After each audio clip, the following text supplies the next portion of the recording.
North east PM Modi north east की पहली वंदे भारत को वर्चुअली हरी झंडी दिखाएंगे। असम से बंगाल तक चलेगी, 5.5 घंटे में तय करेगी 411 किलोमीटर। गृह मंत्री अमित शाह का आज मणिपुर का दौरा। 1 जून तक मणिपुर में रुकेंगे गृह मंत्री। कुकी और मेतई समुदाय के संगठनों से मिलेंगे। मोदी सरकार के आज 9 साल पूरे। देश भर में सभी राज्यों में एक साथ बीजेपी प्रेस कॉन्फ्रेंस करेगी। केंद्रीय मंत्री भी हिस्सा लेंगे।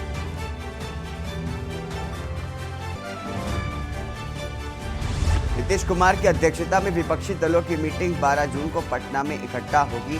तमाम पार्टियां 2024 चुनाव की संयुक्त रणनीति तैयार होगी।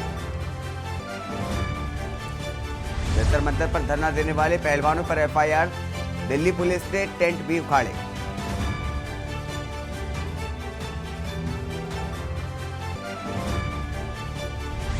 मई में टूटेगा 64 साल पुराना रिकॉर्ड। यूपी, एमपी समेत 10 राज्यों में बारिश की संभावना।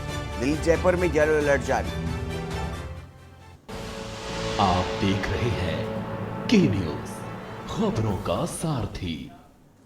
नमस्कार, स्वागत है आपका खबर उत्तर प्रदेश में। मैं हूं आपके साथ हारिस। पहली खबर आपको बता दें, बड़ी खबर है जहां पर असम को आज पीएम मोदी सौगात देंगे। आज असम को मिलेगी पहली वंदे भारत एक्सप्रेस ट्रेन। प्रधानमंत्री नरेंद्र मोदी हरी झंडी दिखा करके रवाना करेंगे। प्रधानमंत्री नरेंद्र मोदी हरी झंडी दिखा करके वंदे भारत ट्रेन को रवाना करेंगे। नव विद्युतीकरण खंडों के राष्ट्र को समर्पित करेंगे पीएम मोदी। नवनिर्मित डेमू मेमू शेड का भी करेंगे उद्घाटन। नव विद्युतीकृत खंडों को राष्ट्र को समर्पित करेंगे पीएम मोदी। नवनिर्मित डेमू मेमू शेड का भी उद्घाटन करेंगे पीएम मोदी। दोपहर 12 बजे वीडियो कॉन्फ्रेंस से दिखाएंगे हरी झंडी। तो अहम खबर आपको बता रहे हैं जहां पर असम को आज पीएम मोदी बड़ी सौगात देने जा रहे हैं। बता दें कि आज असम को मिलेगी पहली वंदे भारत एक्सप्रेस ट्रेन। प्रधानमंत्री नरेंद्र मोदी हरी झंडी दिखा करके रवाना करेंगे। नवविद्युतीकरण खंडों को राष्ट्र को समर्पित करेंगे पीएम मोदी। प्रधानमंत्री नरेंद्र मोदी हरी झंडी दिखा करके रवाना करेंगे वंदे भारत एक्सप्रेस को। नवविद्युतीकरण खंडों को भी राष्ट्र को समर्पित करेंगे पीएम मोदी।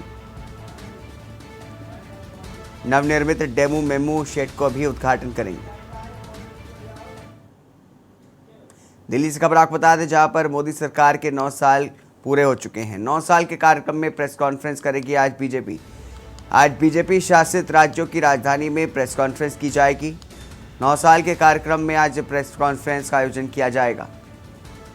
तो अहम खबर आपको बता रहे, बीजेपी शासित राज्यों की राजधानी में प्रेस कॉन्फ्रेंस का आयोजन किया जाएगा। 9 साल के कार्यक्रम में प्रेस कॉन्फ्रेंस होगी आज। अहम खबर आपको बता दें दिल्ली से, जहां पर मोदी सरकार के 9 साल होने पर बीजेपी पूरे राज्यों में कई देश भर में जगह जगह प्रेस कॉन्फ्रेंस करेगी। बीजेपी शासित राज्यों की राजधानी में ये प्रेस कॉन्फ्रेंस की जाएगी। 9 साल के कार्यक्रम में आज प्रेस कॉन्फ्रेंस का आयोजन होगा।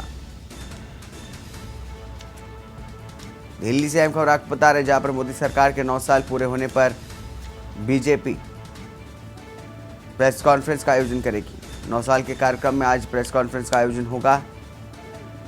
बीजेपी शासित राज्यों की राजधानी में प्रेस कॉन्फ्रेंस की जाएगी।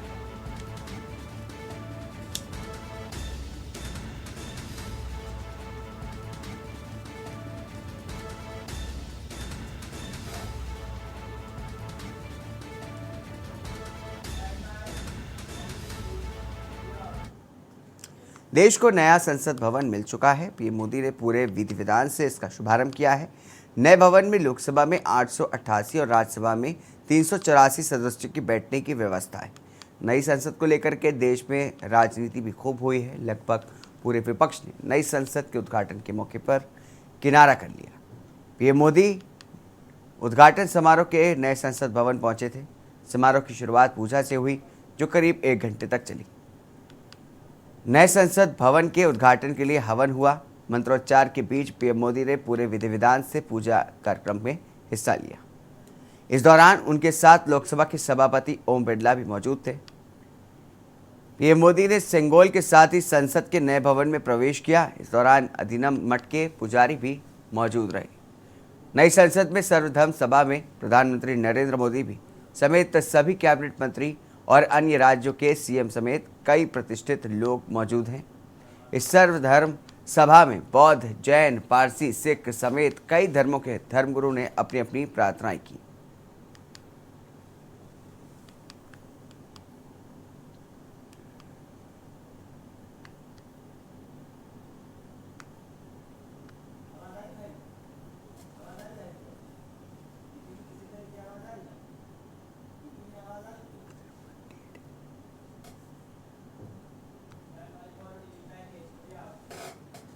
प्रधानमंत्री मोदी ने आज नए संसद भवन का उद्घाटन कर दिया है। उस उद्घाटन का कार्यक्रम का कई विपक्षी दलों ने विरोध किया और इस कार्यक्रम का बहिष्कार भी किया।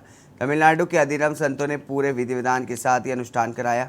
पूजा में प्रधानमंत्री मोदी और लोकसभा अध्यक्ष ओम बिरला भी बैठे थे। धार्मिक अनुष्ठान के बाद अधिनम संतों ने प्रधानमंत्री मोदी को सेंगोल सौंपा, जिसे नए संसद भवन में स्थापित कर दिया गया है। अद्भुत, अद्वितीय, अविश्वसनीय और अकल्पनीय। जी हाँ, देश की नई संसद जिसका सपना कई साल पहले देखा गया, अब वो साकार हो चुका है। दिसंबर 2020 को भारत के लोकतंत्र में एक नए अध्याय की शुरुआत हुई, जब प्रधानमंत्री नरेंद्र मोदी ने नए संसद भवन के निर्माण के लिए विधिवत भूमि पूजन कर इसकी आधारशिला रखी, तो उनके चेहरे की गौरवान्वित छवि को पूरी दुनिया ने देखा था। दरअसल वर्तमान संसद भवन वही भवन है जहां बैठकर अंग्रेज भारत को सदियों तक गुलाम बनाए रखने के लिए कानून तैयार किया करते थे। 1947 में अंग्रेजों को भारत छोड़ना पड़ा, लेकिन 73 सालों के बाद भी भारत की सरकारें इस सांकेतिक गुलामी से देश को मुक्ति नहीं दिला पाई थी।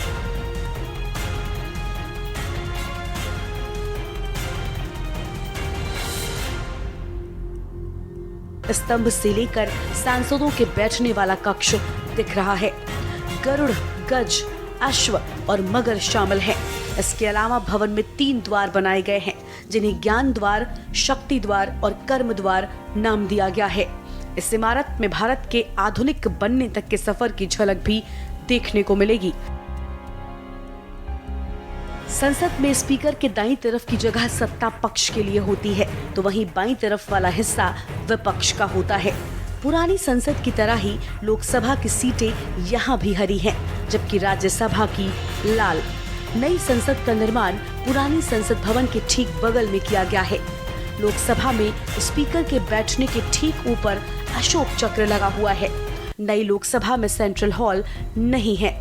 लोकसभा में बेहतरीन कालीन बिछा हुआ है। इस इमारत में एक भव्य संविधान हॉल, एक लाउंज, एक लाइब्रेरी, डाइनिंग हॉल और पार्किंग की जगह भी है। लोकतंत्र के मंदिर के निर्माण के लिए देश भर से अनोखी सामग्रियों को जुटाया गया है, जो एक भारत श्रेष्ठ भारत की सच्ची भावना को दर्शाता है। नए संसद भवन को बनाने में अलग अलग प्रदेशों से सामान मंगवाया गया है। जेफिक्सिल। नई संसद में लगी सागौन की लकड़ी नागपुर से मंगाई गई। राजस्थान के सरमथुरा का सैंडस्टोन का इस्तेमाल किया गया। उत्तर प्रदेश के मिर्जापुर की कालीन इसके फ्लोर पर लगाई गई है। अगरतला से मंगवाई गई बांस की लकड़ियां इसके फर्श पर लगी हैं। राजस्थान के राजनगर और नोएडा से स्टोन जाली वर्क्स लगाए गए। अशोक प्रतीक को महाराष्ट्र के औरंगाबाद और जयपुर से मंगवाया। नई संसद में लगा अशोक चक्र इंदौर से लाया गया। नई संसद में लगे कुछ फर्नीचर मुंबई से मंगाए गए। राजस्थान के जैसलमेर से लाल लाख मंगवाया गया। राजस्थान के अंबाजी से अंबाजी सफेद संगमरमर खरीदा गया। केसरिया ग्रीन स्टोन उदयपुर से मंगवाया गया। पत्थर की नक्काशी का काम आबू रोड और उदयपुर से लिया गया। नई संसद के कुछ पत्थर राजस्थान के कोटपुतली से मंगवाए गए। एम सैंड को हरियाणा के चरखी दादरी से मंगवाया गया। फ्लाई ऐश ब्रिक्स को एनसीआर, हरियाणा और यूपी से खरीदा गया। ब्रास वर्क और प्री कास्ट ट्रेंच अहमदाबाद से लाकर लगाया गया, जबकि LSRS फॉल सीलिंग स्टील संरचना दमन व दीप से लाई गई। नई संसद की छत पर अशोक स्तंभ शान से लगा हुआ है। इसके गेट पर सत्यमेव जयते लिखा है। 4 मंजिला इस भवन में हरियाली का भी खास ध्यान रखा गया है। नई संसद करीब 2.5 साल के रिकॉर्ड वक्त में बनकर तैयार हुआ है। विनीत शर्मा, स्पेशल डेस्क, के न्यूज। रुकेंगे छोटे से ब्रेक के लिए। ब्रेक के बाद जल्द हाजिर होंगे। आप देख रहे हैं के न्यूज, खबरों का सारथी। ब्रेक के बाद स्वागत है आपका। पुलिस का अमानवीय चेहरा तो आपने अक्सर देखा होगा। कुछ पुलिसकर्मियों की करतूत से पूरा विभाग बदनाम होता है, लेकिन वहीं कुछ पुलिसकर्मी ऐसे भी हैं जिनकी दरियादिली के चर्चे सब लोग करने को मजबूर हो जाते हैं। इन दिनों बस्ती के सीओ शेषमणि उपाध्याय और छावनी एसओ दुर्गेश पांडे की दरियादिली की चर्चा जोरों पर है। पुलिस विभाग का अहम अंग माने जाने वाले ग्राम प्रहरी की बेटी की शादी में जब उसकी गरीबी और मुफलिसी आड़े आ रही थी, तो ऐसे समय में पुलिस उस गरीब चौकीदार की बेटी के लिए देवदूत बनकर के खड़ी हो गई। पुलिस ने गरीब बेटी के हाथ पीले करके उसको विदा किया।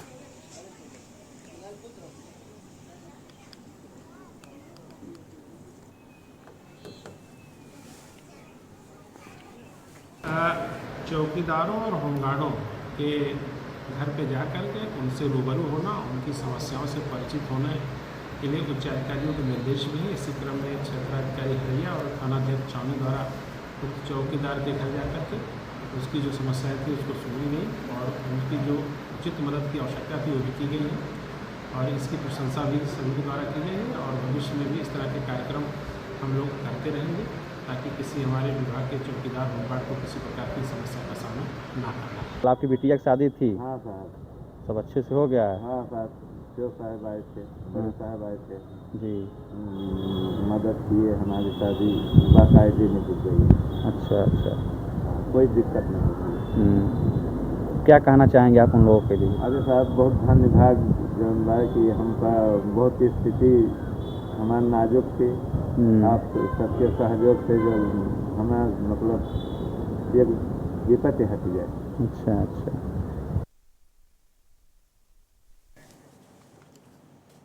बस्ती में बिहार के 4 शातिर अंतरराज्यीय एटीएम फ्रॉड गैंग का पुलिस ने खुलासा किया है। इनके पास से एटीएम मशीन खोलने की चाबी, पेचकस, कार, 5000 कैश पुलिस ने बरामद किया है।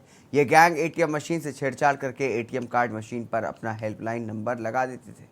जब किसी ग्राहक का एटीएम कार्ड मशीन में फंस जाता था तो ग्राहक मशीन पर लगे फर्जी हेल्पलाइन नंबर पर फ़ोन लगाता है, तो इनके द्वारा बताया जाता है कि अभी टेक्नीशियन खाली नहीं है।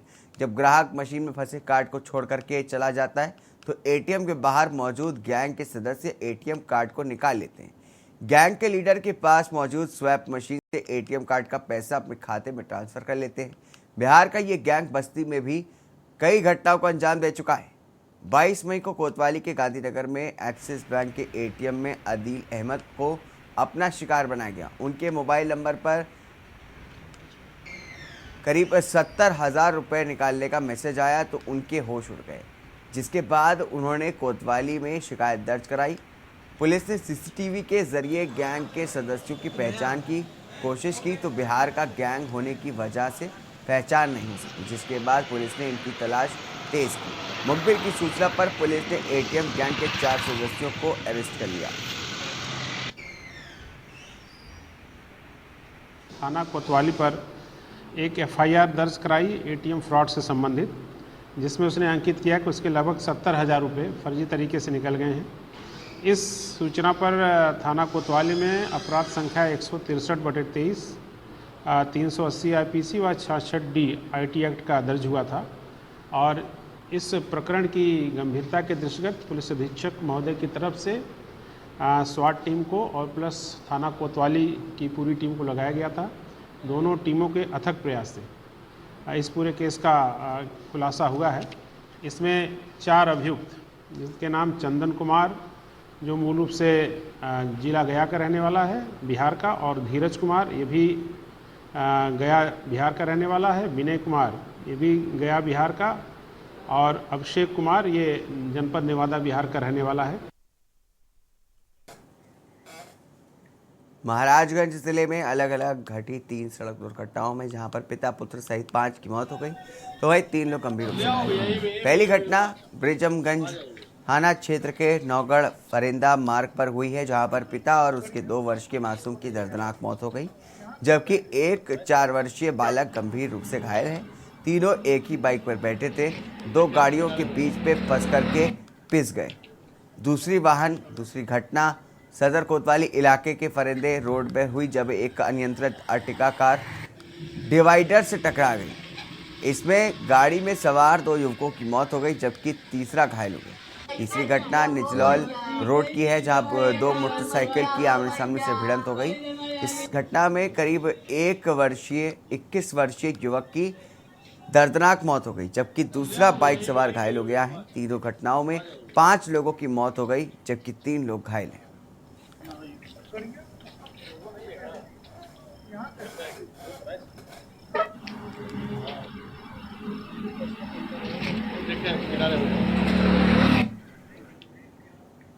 रुकेंगे छोटे से ब्रेक के लिए, ब्रेक के बाद जल्द हाजिर होंगे।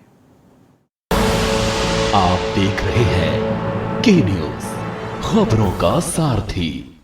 ब्रेक के बाद स्वागत है आपका।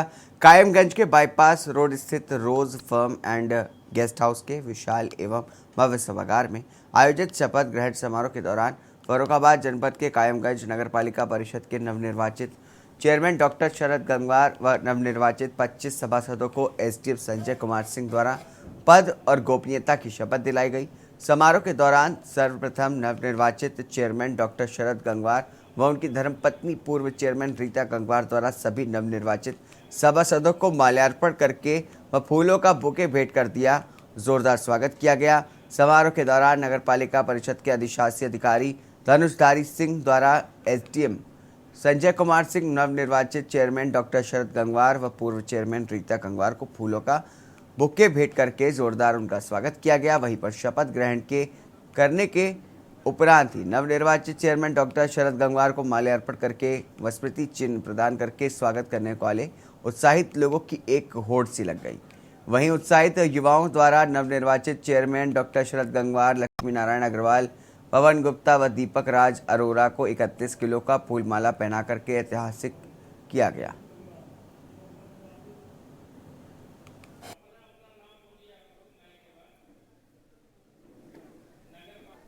चला था अकेला जाने में मंजिल, आगे बढ़ता गया, सफर चलता गया और लोग जोड़ते गए। यही सोचकर मैं चला था। आप लोगों का स्नेह और आशीर्वाद पाकर ही आज मैं इस मुकाम पर, इस जगह पर खड़ा हूं। साथियों, चुनाव के दौरान कभी भी मैंने अपने परिणाम के बारे में नहीं सोचा कि जीतूंगा कि हारूंगा, क्योंकि मुझे अपने से ज़्यादा विश्वास आपके उस स्नेह और आशीर्वाद पर था जिसने मुझे विश्वास की आज आगे परीक्षा शुरू होती है। मैं आपको विश्वास दिलाना चाहता हूं कि आपके मान सम्मान में कभी भी कोई ठेस नहीं लगने दूंगा। मैं आपको यह भी विश्वास दिलाता हूं कि जब कभी भी आपको हमारी आवश्यकता होगी, जरूरत होगी, मैं आपके साथ खड़ा होऊंगा। इस चुनाव में मैंने बहुत ही सीखने की कोशिश की। आप लोगों ने पिछली बार 2012 में भी मुझे मेरी पत्नी के यहाँ पर नगर पालिका अध्यक्ष के रूप में चुना था और उन्हें अपने अथक प्रयास किए थे कि आप लोगों को वो सुविधा दे पाऊँ, खास तौर से उन जगहों पर जहाँ पर नगर पालिका का लोगों को एहसास ही नहीं था कि ये नगर पालिका क्षेत्र में है भी या नहीं। इसी के साथ इस बुलेटिन में बस इतना ही। दीजिए इजाजत। नमस्कार।